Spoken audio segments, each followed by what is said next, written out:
Hello viewers, welcome to my channel English in easy way. আজকে আমি যে বিষয় নিয়ে উপস্থিত হয়েছি তা হলো ফিউচার কন্টিনিউয়াস টেন্স। তাহলে বিভিন্ন টেন্স সম্বন্ধে আমাদের ধারণাটা অবশ্যই থাকতে হবে। বিশেষ করে 12টা টেন্সের খুঁটিনাটি আলোচনা এগুলো অবশ্যই জানতে হবে, কারণ টেন্স না হলে আমরা অন্যান্য যেসব গ্রামারগুলো আছে সেগুলো কিন্তু ক্লিয়ারলি আমরা বুঝতে পারবো না। কারণ টেন্স হচ্ছে যাকে বলা হয় pillar. Tense is the pillar of grammar, English grammar. তো ফিউচার কন্টিনিউয়াস টেন্স নিয়ে আজকে আমি আলোচনা করব। তো প্রথমে আসা যাক ফিউচার কন্টিনিউয়াস টেন্সের স্ট্রাকচার। প্রথমে স্ট্রাকচার হলো, প্রথমে আসতে হবে সাবজেক্ট, তারপরে শ্যাল অথবা উইল, তারপরে বি ভার্বের বি বসবে, তারপরে মূল ভার্বের সাথে আইএনজি হবে, তারপরে হবে অবজেক্ট। এ হলো ফিউচার কন্টিনিউয়াস টেন্সের স্ট্রাকচার। তো ফিউচার কন্টিনিউয়াস টেন্স কোনগুলো? আমাদের বাংলা ভাষাগুলো কেমন আসবে? তে, হ্যাঁ, যাইতে থাকিব, করিতে থাকিব, আসিতে থাকিব ইত্যাদি এই ধরনের কথা, অর্থাৎ তে থাকিবে, তে থাকিব এই ধরনের যখন কথাগুলো আসবে তখন কিন্তু আমাদেরকে ফিউচার কন্টিনিউয়াস টেন্সে বাক্যটাকে লিখতে হবে।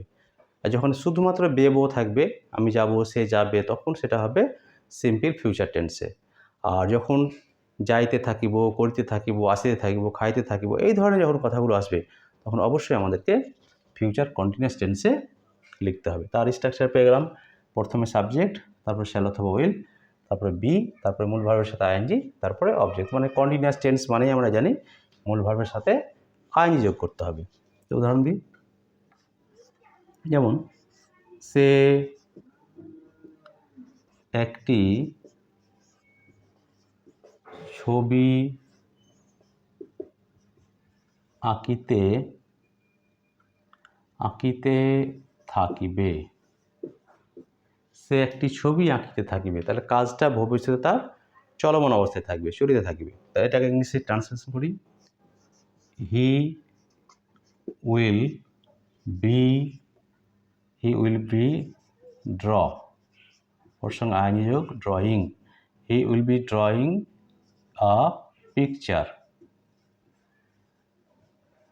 তাহলে এ হলো, দেখো, একটা সুন্দর একটা সেন্টেন্স।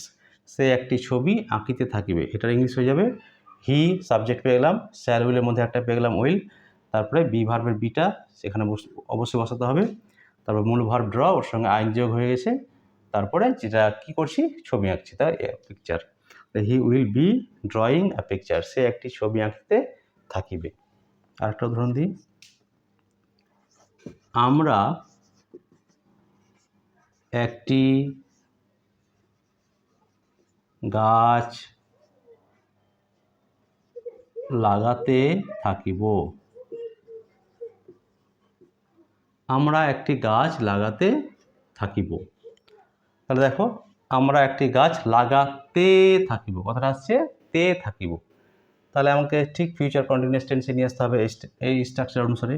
তাহলে আমরা ইংলিশে আমরা জানি উইয়ের পরে আমরা শ্যাল বসাবো, মানে আয়ের পরে শ্যাল হয় আর উইয়ের পরে শ্যাল হয়, বাকি সব নিয়মগুলো উইল। আই এবং উই, অর্থাৎ ফার্স্ট পারসন আই এবং উইয়ের ক্ষেত্রে শ্যাল আমরা ব্যবহার করি, বাকি সব ক্ষেত্রে উইল।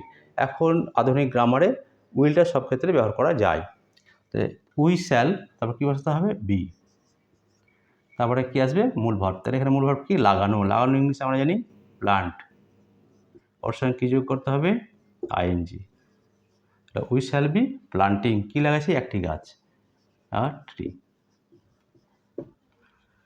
আর একটা উদাহরণ দিই, তুমি একটি কবিতা লিখিতে থাকিবে। তুমি একটি কবিতা লিখিতে থাকবে, অর্থাৎ তোমার কাজটা ভবিষ্যতে চলমান অবস্থায় থাকিবে। তাহলে তুমি ইংলিশ কি, ইউর পরে উইল বসবে, ইউ উইল, বি আসবে, তারপরে কি বসাতে হবে, লেখার ইংলিশ রাইট, ওর সঙ্গে আইন যোগ হয়ে যাবে, রাইট। কি আঁকছে, কবিতা, poem.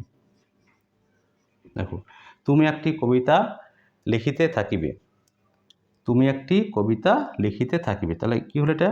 You will be writing a poem. You will be writing a poem. তুমি একটি কবিতা লিখিতে থাকিবে। তো এই হলো ফিউচার কন্টিনিউয়াস টেন্সের স্ট্রাকচার এবং তার কয়েকটি উদাহরণ। আশা করছি তোমরা বুঝতে পেরেছো, খুব সহজে বুঝতে পেরেছো। যদি ভালো লাগে থাকে অবশ্যই আমার চ্যানেলটিকে সাবস্ক্রাইব ও লাইক করবে ও শেয়ার করবে।